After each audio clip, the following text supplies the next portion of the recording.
नमस्कार, शारदा डायरीज में आप सबका स्वागत है। सुधांशु और सुधा दोनों डॉक्टर थे। विवाह के बाद दोनों ने अपना निजी अस्पताल खोला। सुधा स्त्री रोग विशेषज्ञ और सुधांशु एमडी थे। दोनों की मेहनत और कुशलता से अस्पताल अच्छा चल रहा था। सुधांशु व सुधा एक ही कॉलेज में पढ़ते थे। उसी दौरान दोनों में दोस्ती हो गई और दोस्ती आगे जाकर शादी के बंधन में बदल गई। दोनों की पारिवारिक सहमति से विवाह हुआ। विवाह के 4 साल बाद तक भी कोई संतान नहीं हुई थी, इसलिए वह जब भी समय मिलता यात्रा का मजा लेते। सुधांशु और सुधा दोनों यात्रा की तैयारी कर रहे थे। 4 दिन का अवकाश था। पेशे से डॉक्टर थे, लंबा अवकाश नहीं मिल सकता था, परंतु जब भी 2-3 दिन की का अवकाश मिलता तभी वे छोटी यात्रा पर कहीं चले जाते और यात्रा का आनंद लेते।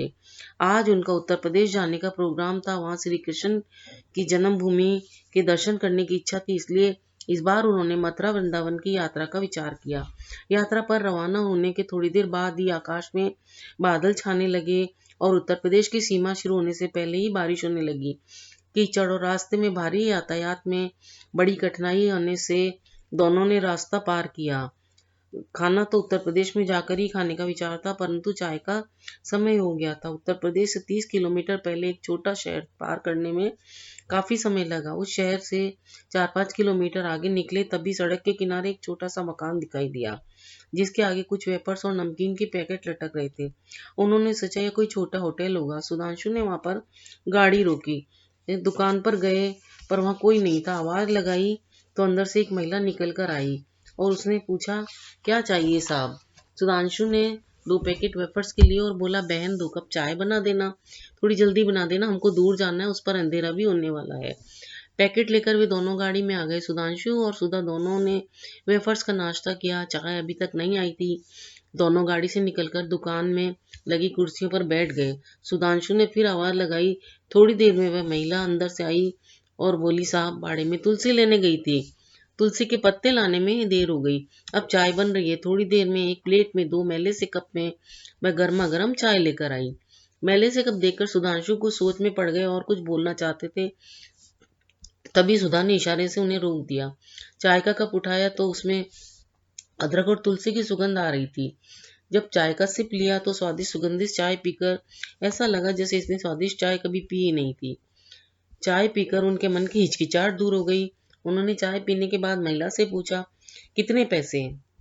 महिला ने कहा, 20 रुपए। सुधांशु ने 100 का नोट दिया तो महिला ने कहा, 20 रुपए छुट्टा दे दीजिए। सुधांशु ने 20 का नोट दे दिया। महिला ने 100 का नोट वापस कर दिया और वेफर्स के पैसे लिए, चाय के नहीं लिए। सुधांशु ने बोला, आपने चाय के पैसे क्यों नहीं लिए?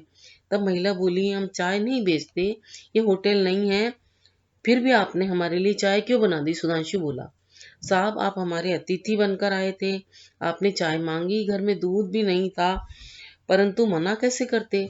अतिथि देवो भव होता है। थोड़ा दूध बच्चे के लिए रखा था, उसी में से थोड़ा बचाकर उस बाकी दूध की चाय आपके लिए बना दी। जब बच्चे को क्या पिलाओगे तुम? एक दिन मैं पानी मिलाकर पिला दूंगी साहब, कोई बात नहीं। बच्चे के पापा बीमार है, वह शहर जाकर दूध ले आते, पर उनको कल से ही बुखार है, अगर ठीक हो जाएगा तो कल सुबह जाकर ले आएंगे। सुधांशु उस महिला की बात सुनकर सन रह गए। सोचने लगे, इस महिला ने होटल ना होते हुए भी अपने बच्चे के दूध से चाय बनाकर दी, और वो भी सिर्फ इसलिए कि मैंने कहा एक अतिथि के रूप में आकर के। संस्कार और सभ्यता में वह महिला हमसे काफी आगे और अच्छी थी। सुधांशु ने बोला, हम दोनों डॉक्टर हैं, आपके पति कहाँ हैं बताइए? महिला उनको भीतर लेके गई। उसका पति एक खटिया पर सोया हुआ था। वह एकदम दुर्बल था। सुधांशु ने उसके मस्तक पर हाथ रखा और देखा माथा और हाथ दोनों गर्म थे।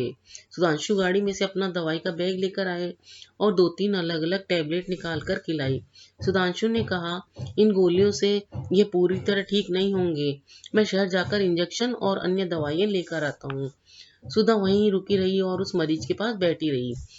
आधा घंटे बाद सुधांशु और दवाइयां और इंजेक्शन लेकर आए तथा कुछ दूध की थैलियां भी लाए। मरीज को तुरंत इंजेक्शन लगाया गया और दवाइयां भी दी गई। जब तक मरीज को थोड़ी राहत नहीं आ गई, सुधांशु और सुधा वहीं बैठे रहे। एक बार फिर से तुलसी अदरक की चाय पी गई। दोनों ने चाय की खूब तारीफ की। 2 घंटे बाद मरीज को थोड़ा ठीक लगा, तब वे वहां से आगे के लिए रवाना हुए। 3 दिन उत्तर प्रदेश घूमने के बाद जब वापस लौटे तो उस महिला को उन्होंने वहीं पर आवाज़ लगाई और बच्चे के लिए कुछ खिलौने, दूध के पैकेट और बिस्किट के पैकेट भी लाए।